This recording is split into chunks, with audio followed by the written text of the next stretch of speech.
ಮಾಹಿತಿ ತಗೊಳ್ಳಿ. ನೀವೇನಾದ್ರು 3 ತಿಂಗಳು ಕಟ್ಟಲಿಲ್ಲ ಅಂದ್ರೆ NPA ಆಯ್ತು ಅಂತಾರೆ. ಮ್ಯಾಕ್ಸಿಮಮ್ 6 ತಿಂಗಳು ಸೀಸ್ ಮಾಡ್ಬೇಕು ಅವರು.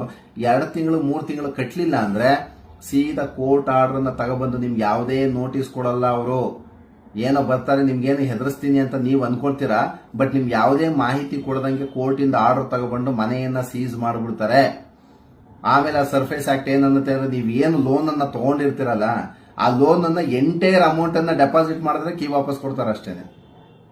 ಆಗ ಹಣೆ ಬರ ಏನಾಗುತ್ತೆ ಸಾರ್ವಜನಿಕರದು ಅಂದ್ರೆ, ಈಗ ಮನೆ ಇತ್ತು ಅಂದ್ರೆ ನಿಮ್ಗೊಂದು ಧೈರ್ಯ ಇರುತ್ತೆ. ನಿಮ್ಮ ಸ್ನೇಹಿತರು, ನಿಮ್ಮ ರಿಲೇಷನ್ಸ್, ನಿಮ್ಗೆ ಸ್ವಂತ ಮನೆ ಇದೆ ಅಂದ್ರೆ ನಿಮ್ಗೊಂದು ಗೌರವ ಇರುತ್ತೆ. ಹಣಕಾಸಿನ ವ್ಯವಹಾರಗಳು ತುಂಬಾ ಚೆನ್ನಾಗಿರುತ್ತೆ.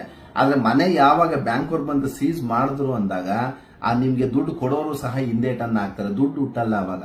ಆ ಸಂದರ್ಭಗಳಲ್ಲಿ ಏನಾಗುತ್ತೆ ಅಂದ್ರೆ ಈ ಎಂಟೈರ್ ಅಮೌಂಟ್, ಈಗ ಏನಾದ್ರು 30 ಲಕ್ಷ ಲೋನ್ ತಗೊಂಡಿದ್ರೆ ಅದಕ್ಕೆ ಏನ್ ಇಂಟ್ರೆಸ್ಟ್ ಎಲ್ಲ ಹಾಕಿರ್ತಾರೆ ಒಂದು 40-45 ಲಕ್ಷ ನಿಮ್ಗೆ ವಿತ್ ಇನ್ ಸ್ಪಾಟ್ ಅಲ್ಲಿ ಕಟ್ಟಬೇಕು. ಇಲ್ಲ